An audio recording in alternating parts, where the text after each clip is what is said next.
አሰላሙ አለይኩም ወራህመቱላሂ ወበረካቱ። ውድና የተከበራችሁ የዩቲዩብ ተከታታዮች ሰላም ሰላም ብያለሁ። እያላችሁበት አላህ ይጠብቃችሁ። ዛሬ የማነብላችሁ ባልተቤቴ ሌባ ናት ግን እወዳታለሁ፣ ምክር ስጡኝ፣ እውነተኛ ታሪክ ይላል ወንድማችን። እንግዲህ በኮመንት ምክራችሁን ጣል ጣል ለማድረግ ተዘጋጁ ማለት ነው። አስተያየት ሚስቴ የእጅ አመል አለባት፣ እኔ ደግሞ በጣም እወዳታለሁ። እስከዛሬ ከሰማነው ትንሽ ለየት ያለ ነገር ይመስላል መሰለኛ። የእጅ አመል አለባት፣ እኔ ደግሞ በጣም እወዳታለሁ። ለእኔም ለመገመት ሁላ እየከበደኝ ነው። እስኪ አብረን እንቆይ። የምር ትርሲት እንዲህ በቀላሉ የእጅ አመል ትተዋት 15 ቀን ሙሉ አንድም ነገር ሳትነካ ሳለፈች? ይህማ ተአምር ነው እያልኩ በልቤ አዳማ የእህቴ ቤት ስደርስ ግን የሆነ ከባድ ነገር የተፈጠረ ይመስል ግቢ ውስጥ ብዙ ሰው ተሰብስቦ ትርሲትን ከበው ይወርዱባታል። በተለይ አንዷ ሴትዮማ ደግማ ደጋግማ ቅሌታም፣ ወራዳ፣ እኔ እኮ የሰሉ እህት ነሽ ብዬ ነበር አክብሬ መጥራቴ፣ ጭራሽ የአባቴ ማስታወሻ የሆነውን ብራስሌቴን አንጠልጥለሽ ትወጫለሽ ትላታለች። መላኩ እባላለሁ፣ የ32 ዓመት ወጣት ነኝ። ትዳር ያዝኩት ከ3 ዓመታት በፊት በ29 ዓመቴ ነበር። ባለቤቴ ትርሲት ትባላለች። የ27 ዓመት ወጣት ናት። ትርሲት ለትዳር የምትሆን ጥሩ ሴት ብትሆንም በተደጋጋሚ የሚያጣላን አንድ መጥፎ ልማድ ግን አለባት፣ የእጅ አመል። ተሰምቶ የማይታወቅ ነገር ነው የሆነብኝ። ሰው አመሏ ይላል፣ ይሄ የእጅ አመል ነው ያለው እና ሰምተን የምናውቅ አይመስለኝም። ትንሽ ወጣ ያለ ነገር ነው ይህ ችግር። ቃት ቤት ይዣት የሄድኩ ሰሞን ነው። የዛን ቀን ወደ ቤቷ ድርሻት ከተመለስኩ በኋላ እናቴ መታጠቢያ ቤት ውስጥ አስቀምጣ የነበረው የጆሮ ጌጧ ጠፋባት። ነገር ግን ማናችንም ትርሲት ትወስደዋለች ብለን አልጠረጠርንም። እማዬ የጆሮ ጌጡ የአባታችን ስጦታ እንደሆነና ከውጭ እንዳመጣላት እያሰበች ተንገበገበች። በወቅቱ ያሰብነው በፍሳሽ ማስረጊያው ስር አብሮ ገብቷል ብለን ነበር። ከቀናት በኋላ ትርሲት ያንኑ ጆሮ ጌጥ አድርጋ አየኋትና ተገርሜ፣ ድፍረት ነው ይሄ፣ የሰረቀችው ብትሸጠው ይሻላል፣ እንደው ገንዘብ ይሆናል። ይህንን የጆሮ ጌጥ ከየት አመጣሹ ብዬ ስጠይቃት አይኗን አፍጥጣ ምን ማለት ነው ከየት አመጣሹ? ጓደኛዬ ናት ከውጭ የላከችልኝ ብላ ድርቅ አለች። ምንድን ነበር የማጌ ጆሮ ጌጥ በጀርባ በኩል በደቃቁ ቲጂ ተብሎ ስሟ እንደተቀረጸበት ስለማውቅ ከትርሲት ጆሮ ላይ አውልቄ ሳየው ያንኑ የእናቴን ስም አገኘሁት። በተቀመጠችበት በጥፊ ላጠናግራት ምንም አልቀረኝም። በኋላ ግን እያለቀሰች በክፉ እንጀራ አባት እንዳደገችና መሰረታዊ ነገሮችን ሳይቀር ይከለክላት ስለነበር ከኪሱ ብር በመስረቅ እንደጀመረች፣ ቀስ እያለች እናቷን ወደ መስረቅ እንደቀጠለች፣ አለፍ ሲልም ከትምህርት ቤት በእረፍት ሰዓት የተማሪዎችን ቦርሳ እየከፈተች ከእስክርቢቶ አንስታ እስከ መጽሐፍ ድረስ ትወስድ እንደነበር ነገረችኝ። ይህም የእጅ አመል አብሯት አድጎ ከየሄደችበት የሆነ ነገር አንጠልጥላ ካልወጣች ቅርቅር እንደሚላት አጫወተችኝ። አንዳንዴ ለመፍረድም ከባድ ነው። ወዳ አይመስለኝም፣ የአስተዳደግ ኢንፍሉዌንስ ይመስለኛል። ታሳዝናለች ግን እንዲህ በቀላሉም አይተውም አንዴ የለመደ ነገር። ለምን እስከ ዛሬ አልነገርሽኝም ስላት እንዳልጣላት ፈርታ እንደደበቀችኝ ነገረችኝ። የጆሮ ጌጡን በተመለከተ እናቴ እንደ ነፍሷ የምትሳሳለት የአባታችን ስጦታ ስለሆነና ከሁሉም አብለጣ የምትወደው የባሏ ማስታወሻ ስለሆነ እኔ የምለውን ብዬ ወስጄ ለማዬ እንደምመልስላት ነግሬ አለፍኳት። ለችግሯም እየተነጋገርን መፍትሄ እንደምንፈልግለት፣ አስፈላጊ ሆኖ ከተገኘም የስነ ልቦና አማካሪ ዘንድ ለወስዳት እንደምችል አሳወቅኳት። ጥሩ ሰው ነው ግን ሄልፕፉል እየሆነ ነው። እሷ ግን ከአንድም ሁለት የስነ ልቦና ባለሙያዎችን አናግራ እንደምታውቅና ምንም መሻሻል ታሳይ እንዳልቻለች ነገረችኝ። ሰው እንዴት ምንም ሳይጎድልበት በገንዛ ገንዘቡ ሊገዛ የሚችለውን እቃ ይሰርቃል? የምር የአእምሮ ጤና መቃወስ ቢሆን ነው እንጂ። ከዚህ ቀደም ከየቦታው ስለወሰደቻቸው እቃዎች እና አንዳንዶቹ ጋር ተያይዛ የደረሰባትን ውርደት ጭምር እያለቀሰች አጫወተችኝ። ይሄ ግን ወድ አይደለም የምትሰርቀው ማለት ነው። ስርቆትም አንዳንዴ ሱስ ይሆናል። ልክ እንደ ሲጋራ እና እንደ ጫት ሱስ እንደሆነባትም ነገረችኝ። እኔም ባለኝ አቅምና ጊዜ ከቤት ውጭ ወደምትሄድባቸው ቦታዎች እኔ ላደርሳትና አብሬያት ሆኜ ላግዛት ወሰንኩኝ። በቀጣይ ቀን የጆሮ ጌጡን ለእናቴ ለመመለስ ወደ ቤት ሄድኩኝ። እናቴ አመጣጤ ድንገተኛ ሆኖባት መልዬ በደህና ነው ትርሲቴ ደህና ናት አለችኝ። ደህና ናት እማዬ፣ ይሄንን ልሰጥሽ ነው የመጣሁት ብዬ የጆሮ ጌጡን ስሰጣት በማመን እና ባለማመን መሀል ሆና የት አገኘህልኝ የኔ ጌታ? ጠፍቶ ነው ብዬ እኮ እንዴት በራሴ እንዳዘንኩኝ፣ የአባታችሁ ማስታወሻ ጣልኩ ብዬ እንዴት በእንዝላልነቴ ሳዝን እንደነበር እኮ እያለች በደስታ አቀፈችኝ። እኔ ወጣቱ ራሱ ያለ እድሜ ቀልበቢስ ሆኜልሽ የለ እንዴ? ለካ ትናንት እጄ ልታጠብ ገብቼ መታጠቢያ ቤቱ ሲልኩ ጫፍ ላይ ሳገኘው እንዳይገባብሽ ብዬ በኮት ኪሴ መያዜን እርስት አድርጌዋለሁ። ዛሬ ጠዋት ነው እኮ ልብሴን ልቀይር ብዬ ብርና መታወቂያዬን ሳወጣ አብሮ ተቀምጦ ያገኘሁት። ለማንኛውም እንዲህ የምትወጃቸውን እቃዎችን ዝም ብለሽ ያገኘሽው ቦታው ላይ ታስቀምጪ ብዬ የጆሮ ጌጧን ሰጠኋትና ወደ ቤት እንድገባ ብትጋብዘኝም አስቸኳይ ስራ ስለነበረብኝ ቶሎ ወጣሁ። አላጋለጣትም፣ ግን በጣም ሀምብል ባል ነው ያላት።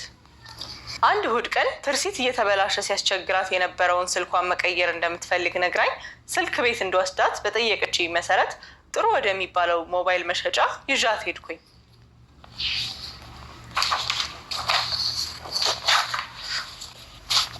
እሷ የምትፈልገውን ስልክ ሻጩ እያሳየ ሲያስመርጣት እኔ ዞር እያልኩ ፒሲዎች እያየው ነበር።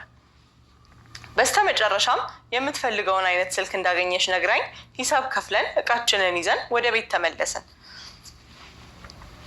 ማታ አገር አማን ብዬ ትርሲት የምታፈላልኝን ቡና እየጠጣው እያለ የቅርብ ወዳጄ ሰለሞን ደወለና በጥድፊያ ተሞልቶ ያሰብኩት ነገር እንዲያውም ከስልክ ቤት ምን ይዛ ወጣ ነው። መላኩ እንዴት ነህ? የት ነህ አለኝ። ደህና ነኝ ሰሌ፣ ቤት ነኝ። ምን ነው ስለው ከመሸ ሶሻል ሚዲያ ምንም አላየህም አለኝ። ግራ ተጋብቼ ኧረ አላየሁም ሰሌ፣ ከትርሱ ጋር ገበያ ውለን ደካክሞኝ አረፍ ብዬ ቡና እየጠጣው ነው አለኝ።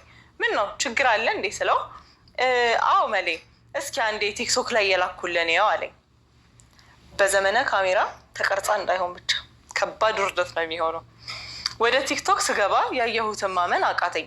እኔና ትርሲት ቀን ገብተንበት በነበረው ስልክ መሸጫ ቤት የደህንነት ካሜራ የተቀረጸ የሚስቴን ጉድ ቪዲዮ አየው። ቪዲዮው ላይ በጉልህ ሁለቱ ሌቦች የሚል ጽሑፍ ተጽፎበታል። ማን በሰረቀው ማን ተያዘ ነው። አሁን እሷ በሰረቀችው እሱ ተያዘ። የስልክ ቤቱ ባለቤት ከኋላ በቮይስ ኦቨር እንዴት አዘናክተን እንደሰረቅ ነው እየተቆጨና እየተናደደ ያወራል። በቪዲዮ ላይ እኔ ሌሎች እቃዎችን እየዞርኩ ስመለከት ትርሲት ደግሞ አንዱን እያነሳች ሌላውን እየጣለች ሻጩን ስታለፈውና ፊት ለፊት ካሉት ስልኮች መሃል አንዱን በብርሃን ፍጥነት አንስታ ወደ ቦርሳዋ ስትጨምር እና ባነሳችበት ቦታ ላይ የእሷን ሲያዩትን አዲስ የሚባት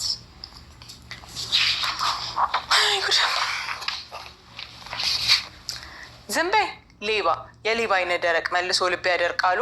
እና ይሄ ምንድን ነው ብዬ ቪዲዮ እንድታየው ስልኬን ሰጠኋት።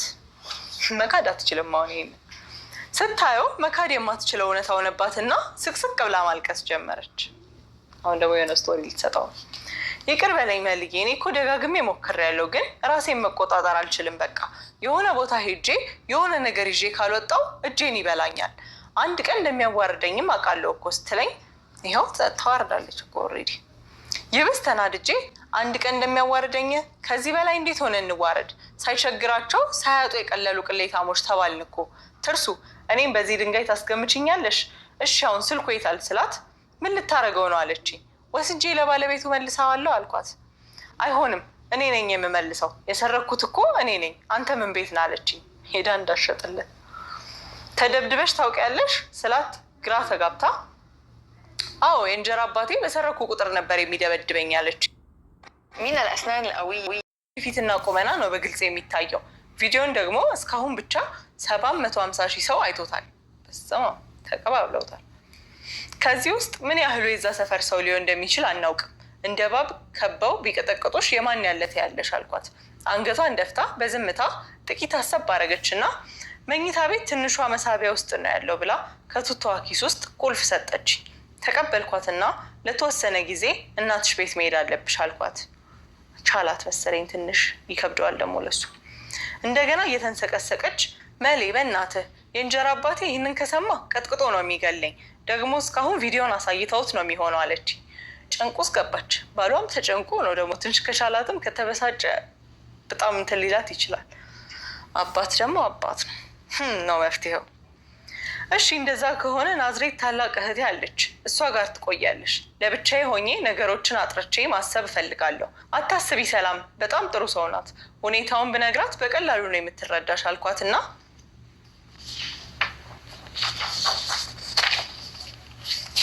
ፈራ ተባ እያለች መሌ በእናትህ አሳልፋት ትስጠኝ፣ እኔ እጄን አውቀዋለሁ፣ በየሄድኩበት ነው ጉድ የሚያደርገኝ። ከሰላም ጋር ደግሞ መጣላት አልፈልግም። በጣም የምወዳትና የማከብራት ሰው ናት። ብትለኝም ለተወሰነ ጊዜ በመራራቅ ነገሮች ይረግቡ ይሆናል ብዬ ስላሰብኩ መሄዷ እንደማይቀር ነገርኳትና ለሰላም ደውዬ ያለውን ነገር ሁሉ አስረዳኋት። ትርሲት ከሰላም ጋር እንድትቆይ ያሰብኩት ለብቻ መሆኑን ስለፈለግኩት ብቻ ሳይሆን ሰላም የስነ ልቦና ባለሙያ ስለሆነችም ጭምር ሚስቴን ታግዛታለች ብዬ ስላሰብኩም ነው። ከእሷም የማይሆን ዕቃ ሰርቃ ሴትዮዋ ራሱ ሌላ የስነ ልቦና አማካሪ እንዳያስፈልጋል። በነጋታው ጠዋት ወደ ናዝሬት እየወሰድኳት መኪና ውስጥ ምንም ሳትናገር ነበር ሰላም ቤት የደረስ ነው። በውሳኔ ቅር እንደተሰኘች ስታለቅስበት አድራ የቀለው አይኗ ይናገራል። እህቴ መልካም አቀባበል አድርጋልን ምሳ በልተን ቡና እየጠጣን የትርሲትን አይን እዚህም እዛም ሲቅበዘበዝ ነበር። በግርምት ሳስተውላት ሰላም በአይኗ ተዋት ግድ የለም አይነት ምልክት አሳየችኝ። ለ15 ቀን ሰላም ጋር እንድትቆይ ተስማምተን ቅር እያላት ጥያት ወደ አዲስ አበባ ተመለስኩና በቀጥታ ወደ ስልክ ሻጩ ሰው ገላግሏ ተረፉኝ እንጂ ገና እንዳየኝ ሊደበድበኝ የተነሳው አነሳስ በጣም አስደንጋጭ ነበር። ሞላጫ ሌባ ደግሞ ሳላረግፈው የወሰዳችሁትን ዕቃ መልስ እያለ ጮኸብኝ። አንድ ጥያቄ አለኝ። አውት ኦፍ ቶፒክ። አይንህን በጨዋት በምን ማለት ነው? አይገባኝም። ባይዜ ውሃ እንደዚህ በጨው መታጠብ እንዳልሆነ አውቃለሁ። አይንህን በጨዋት ግን ምን ማለት ነው? ኮመንት ላይ ንገሩኝ። እዚህ ያሉትም የሚያውቁ አይመስለኝም። ኮመንት ላይ ሀሳባችሁን አስቀምጡልኝ እባክህ። ወንድሜ ተረጋጋ። አንተ እንደምታስበው አይደለም። ሞዴሉ ስለሚመሳሰል እና የእሷንም ስልክ ይዛው ስለነበር በስህተት ተቀያይሮ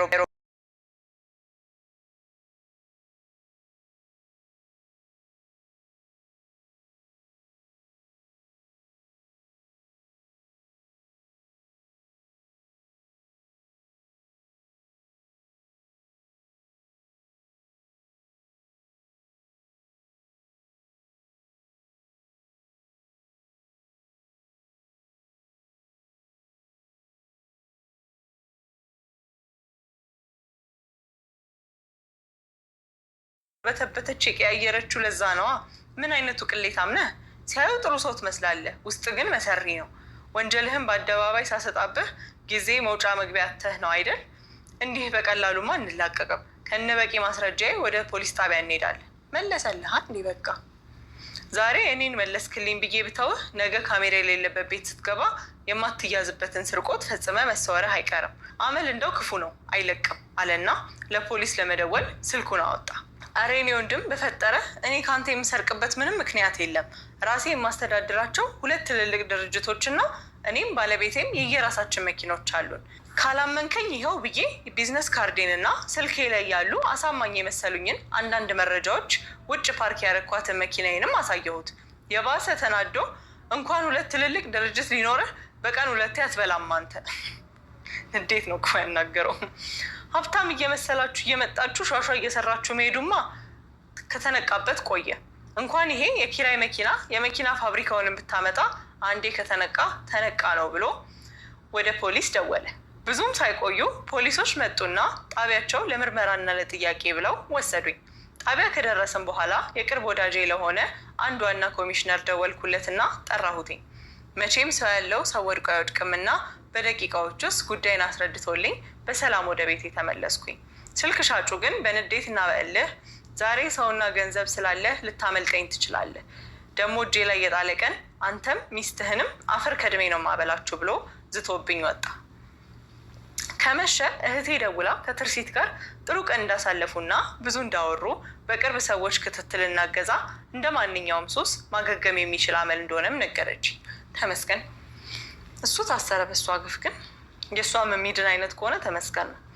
እኔ ግን በልቤ እዚህ ሁሉ ቅሌት ውስጥ ዘፍቃኝ ብታገግምስ ምን ሊረባኝ፣ ከዚህ የባሰ ምን እንዳይመጣብኝ እያልኩ ነበር። በየቀኑ ከትርሲት ጋር ስንደዋወል ከሰላም ጋር መሆኑ በጣም እንደተስማማትና ራሷ ላይም ለውጥን እያስተዋለች እንደመጣች ነገረችኝ። እስካሁን ከሰላም ጋር ከሄዱባቸው ቦታዎች ምንም ነገር አንጠልጥላ እንዳልወጣች ስትነግረኝም ልቤ ትልቅ እፎይታ ተሰማ።